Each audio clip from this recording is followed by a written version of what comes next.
Hello student, मैं आशा सिंघल अपने YouTube channel study zone में आपका स्वागत करती हूँ। स्टूडेंट, इस वीडियो में मैं आपको बीएड सेकेंड ईयर के पेपर ईपीसी थर्ड यानी आईसीटी का एक महत्वपूर्ण टॉपिक कंप्यूटर मेमोरी व इसके प्रकार के बारे में पढ़ा रही हूँ। तो आइए पढ़ते हैं। कंप्यूटर मेमोरी निश्चय ही जिस प्रकार सीपीयू, मदरबोर्ड तथा अन्य कंप्यूटर युक्तियों का कार्य महत्वपूर्ण है, उसी प्रकार कंप्यूटर में मेमोरी अथवा स्मृति भी अत्यधिक महत्वपूर्ण है। डेटा डिजिटल कंप्यूटर में डिजिटल सिग्नल के रूप में स्टोर होता है। सिग्नल का मान 0 वोल्ट है तो बाइनरी बिट 0 से दर्शाते हैं। यदि +5 वोल्ट है तो बाइनरी बिट 1 से दर्शाते हैं। वह सर्किट जो बाइनरी बिट स्टोर करता है स्मृति कोष्ठ यानी मेमोरी सेल कहलाता है। ऐसे अनेक कोष्ठ मिलकर एक शब्द, लाइन, रिकॉर्ड, फाइल को संग्रहित कर सकते हैं। वस्तुतः ये असंख्य स्मृति कोष्ठ मिलकर ही स्मृति का निर्माण करते हैं। सामान्य रूप से स्मृति कोष्ठ अर्धचालक यानी सेमीकंडक्टर से बनी इंटीग्रेटेड चिप, चुंबकीय कोर, चुंबकीय समतल, ड्रम, टेप, डिस्क आदि के चुंबकीय समतल पर बने होते हैं। स्मृति का नाम इन्हीं के आधार पर हो जाता है, जैसे अर्धचालक स्मृति, चुंबकीय स्मृति आदि। अब आगे हम पढ़ते हैं प्राथमिक स्मृति एवं द्वितीयक स्मृति यानी primary memory and secondary memory. स्मृति को डेटा भंडारण अवधारणा को ध्यान में रखते हुए 2 प्रकार में बांटा गया है। पहले प्रकार में प्राथमिक स्मृति आती है, जिसे मुख्य स्मृति भी कहते हैं। प्राथमिक स्मृति अर्धचालक यानी सेमीकंडक्टर धातु से निर्मित होती है। इस प्रकार से इसे अर्धचालक स्मृति सेमीकंडक्टर मेमोरी भी कहा जाता है। इस मेमोरी में डेटा ऐसे रखा जाता है जो किसी अस्थायी रूप में कम समय के लिए रखा जाना है, तथा डेटा भी ऐसे रखा जाता है जो किसी प्रकार से नष्ट न हो। यह मेमोरी तीव्र होती है। स्मृति का एक अन्य प्रकार है द्वितीयक स्मृति यानी सेकेंडरी मेमोरी, जिसे ऑक्सिलरी स्मृति भी कहते हैं। यह स्मृति डेटा भंडारण युक्तियों के रूप में मिलती है, जिनको कंप्यूटर से आंतरिक अथवा बाहरी रूप से जोड़ा जा सकता है। इनका आकार प्राथमिक मेमोरी से बहुत अधिक होता है। इसमें डेटा स्थायी रूप से रहता है। ये प्राथमिक मेमोरी की अपेक्षा धीमी होती है तथा ये आसानी से उपलब्ध होने वाली मेमोरी है।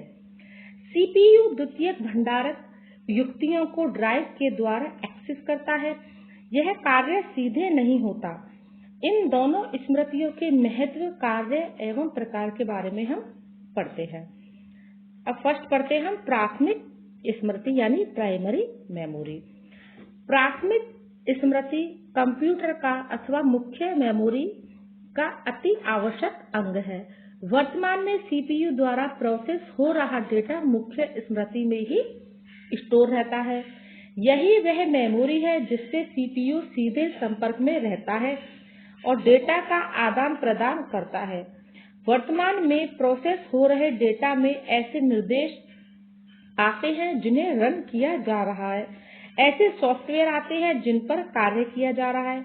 ऑपरेटिंग सिस्टम आता है, प्रोसेस हो रहा है, इनपुट डेटा आता है तथा आउटपुट डेटा और माध्यमिक डेटा भी आता है। मान लीजिए हमारे कंप्यूटर पर विंडो तथा डॉस दोनों ही ऑपरेटिंग सिस्टम है, तो इसके अतिरिक्त यहाँ कुछ और अन्य सॉफ्टवेयर हैं, जैसे MS वर्ड, DBMS आदि। कंप्यूटर में द्वितीय मेमोरी युक्तियों को आवश्यकतानुसार जोड़ा जा सकता है तथा हटाया जा सकता है। प्राथमिक मेमोरी सीपीयू का ही भाग होती है। माइक्रो प्रोसेसर कंप्यूटर में सीपीयू तथा मुख्य मेमोरी दोनों एक ही सर्किट बोर्ड पर बने होते हैं तथा आपस में संचार लाइनों द्वारा जुड़े रहते हैं। अतः वर्तमान में प्रोसेस हो रहा डेटा प्राथमिक मेमोरी में रखा जाता है, जिससे कि वह शीघ्रता से एक्सेस हो सके। मुख्य मेमोरी को सीपी द्वितीयक मेमोरी की अपेक्षा शीघ्रता से एक्सेस करता है।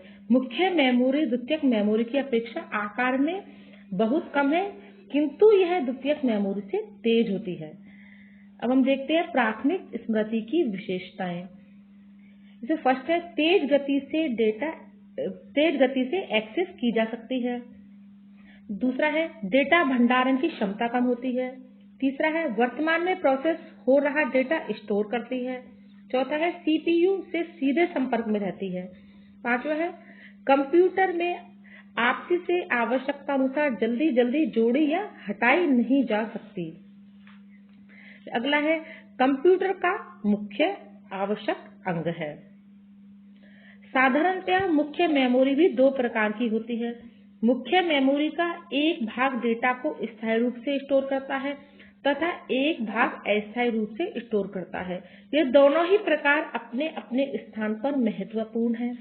मुख्य मेमोरी के ये दो भाग निम्न हैं। फर्स्ट है रैम यानी रैंडम एक्सेस मेमोरी, इसको रैम भी बोलते हैं।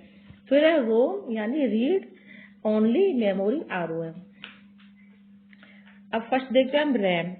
यह डेटा एक्सेस करने की डायरेक्ट या आकस्मिक तकनीक पर आधारित है। इसके कारण इसका नाम रैंडम एक्सेस मेमोरी रखा गया है। रैम में वर्तमान हो रहा डेटा रखा जाता है। इस संबंध में सर्वाधिक महत्वपूर्ण तथ्य यह है कि रैम परिवर्तनशील या अस्थायी मेमोरी है।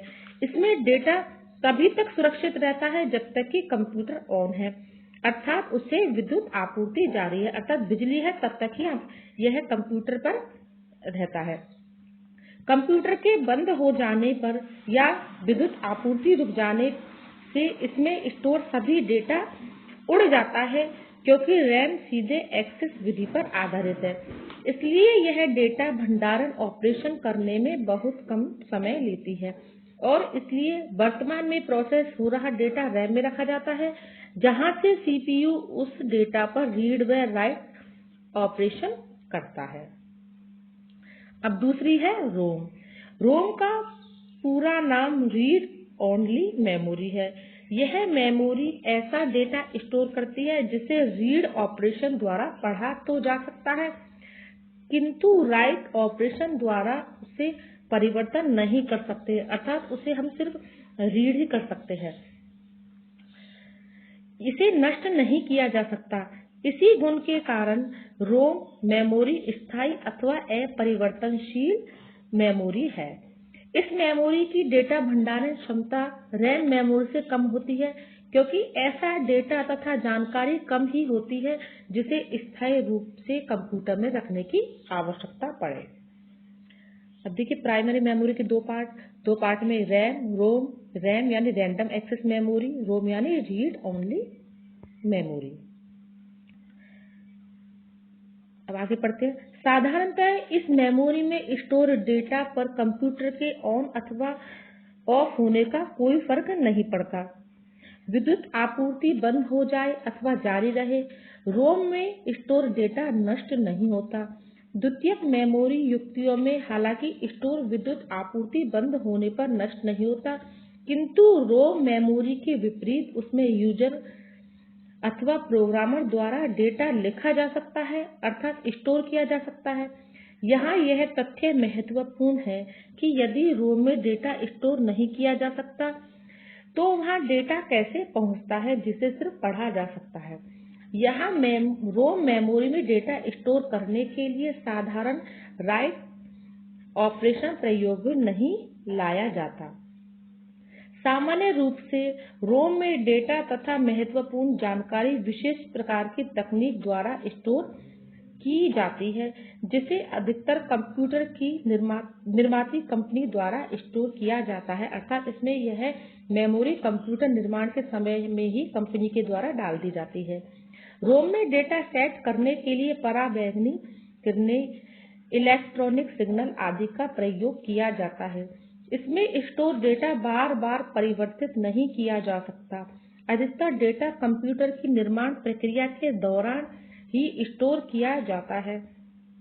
रोम का प्रयोग ऐसे डेटा को रखने के लिए किया जाता है जिनका संबंध कंप्यूटर के हार्डवेयर ऑपरेशन, कंप्यूटर के संचालन तथा कंप्यूटर को कार्य करने के लिए तैयार करने से होता है।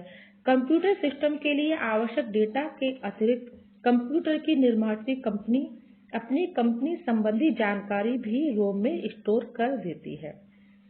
संक्षेप में कहा जाए तो रोम में ऐसी जानकारियां रखी जाती हैं जिनके परिवर्तन की आवश्यकता तब तक महसूस नहीं होती जब तक कि कंप्यूटर ठीक ठाक कार्य कर रहा हो। अतः रोम को फिक्स स्टोर तथा स्थायी स्टोर तथा मृत स्टोर भी कहा जाता है।